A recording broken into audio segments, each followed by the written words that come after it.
Bu kimdir? Bu Velizadə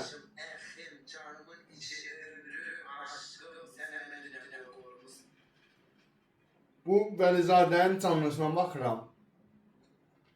60 min, 70 min, elə vaxtda 80 min izləyici var. Və baxıram ki, bu kimdir? Nə qadın kimi qadın, nə kişi kimi kişi.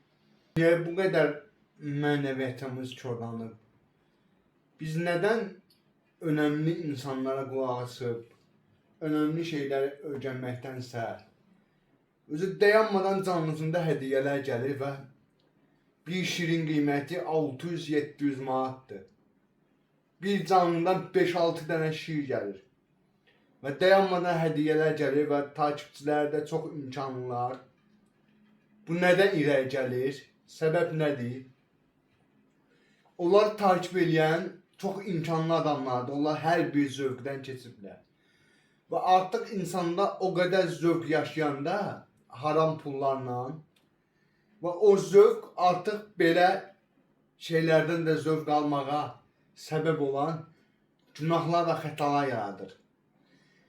Necə ki, etdiyi haramlar övladının haramzadə dünyaya gəlməyinə səbəb olur və o haramzadələr də belə insanlıqdan çıxmış, erkəkliyi kişisi bilməyən üzdən iraqlar çox ucadan getmələrinə səbəb olurlar.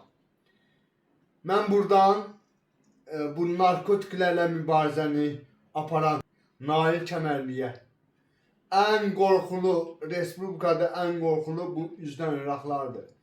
Bunları düzəltməyə, bunları mənəviyyatımızı dağıdanlar bunlardır. Artıq narkotiklərlə mübarizə çox ciddi şəkildə gedir. Bunlarla da mübarizə şəkilləri ciddi şəkildə getməlidir və bizim mənəviyyatımızı, gələcəyimizi qorunmaq lazımdır.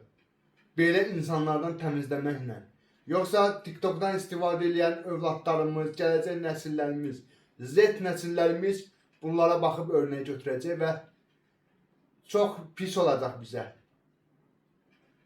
Burada məsələ odur ki, kimlərdir bunları izləyənlər?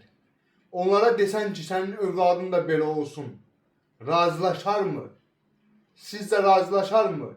Rəylərdən müraciət edin, məni izləyənlər çoxalsın, dəstəkləyənlər, buradan hamınıza, bəyənənlərə hamısına təşəkkür edirəm.